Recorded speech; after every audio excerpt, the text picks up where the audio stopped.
Hello. Now, what I wanted to talk to you about today was keeping livestock. I'm going to use sheep as an example in this video, and just the responsibility, because there's been a few incidents up here, not a few, a couple.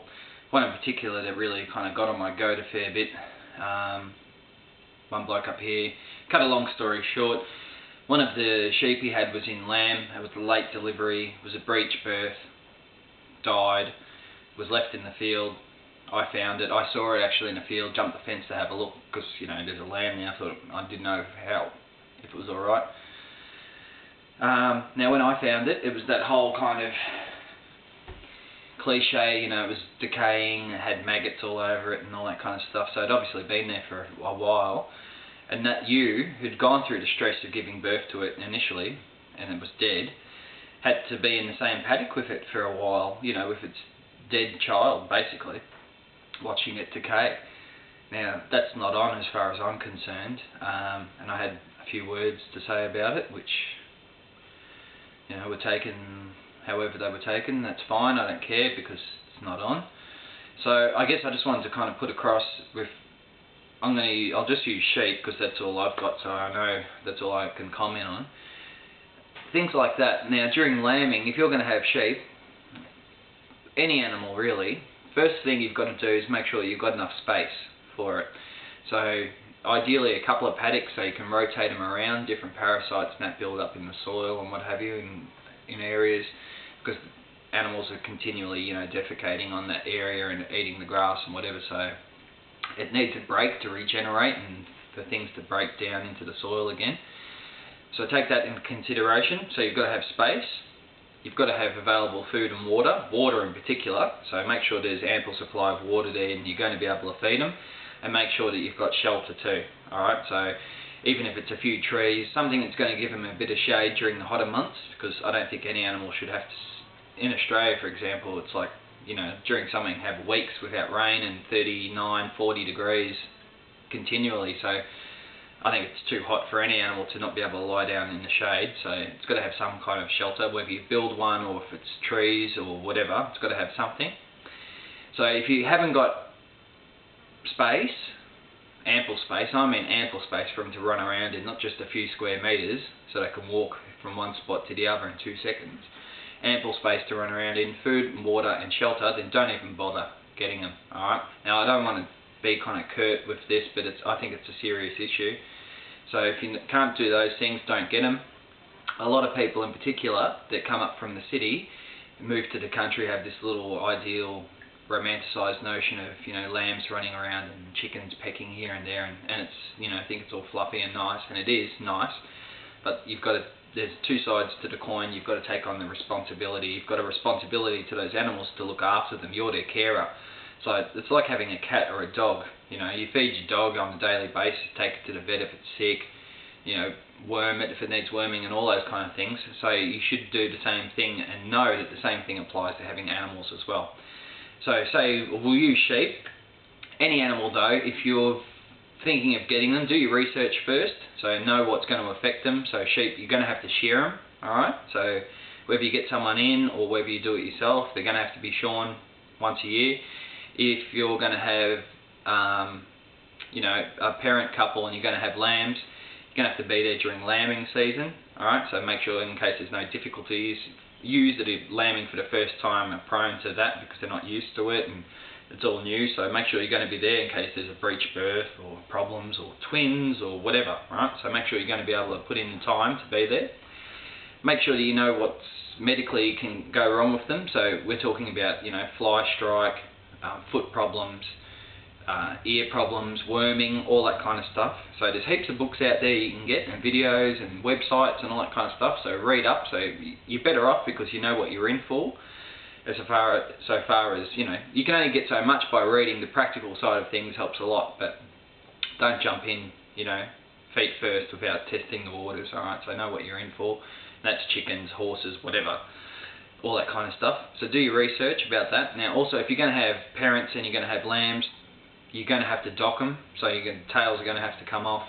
You're going to have to castrate the males if you want wethers, so you're going to have to do that too, so take that into consideration. best thing to do is get on board with someone who's got them or has had them in the past and knows what they're doing. So I'm lucky in the sense of one of my neighbours has got a lot of sheep and has had them for years. So I've talked to him about it heaps the last few years as far as different things, and he's helped me out a lot, especially with docking and stuff like that. So all that knowledge is, you know, I can't think of the word, but you really, it's the best thing you can get is like practical knowledge from someone who's done it before.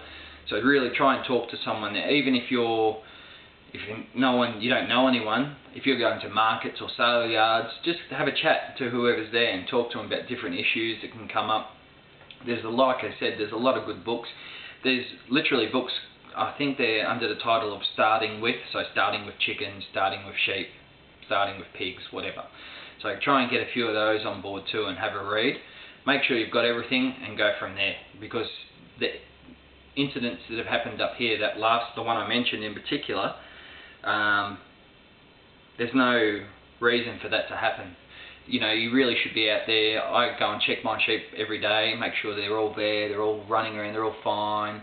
You know, get in there every few days and with them and make sure that there's no blood anywhere, so they're not passing blood, or they're not twitching their heads or something, or scratching all the time or anything. You know, they'll give you telltale signs if there's something wrong, like, or you've got to clip their toenails and all that kind of stuff. All right. So you've really got to do your research.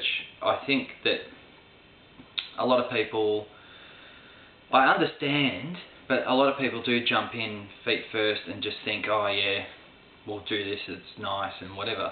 But you've really got to, it's better off for you in the long run, for the animals and for yourself, because you'll reduce the amount of problems you actually have. Alright, so be aware of what you're in for, what can happen, what can go wrong, all this kind of stuff, what you need to do to maintain them, all that stuff.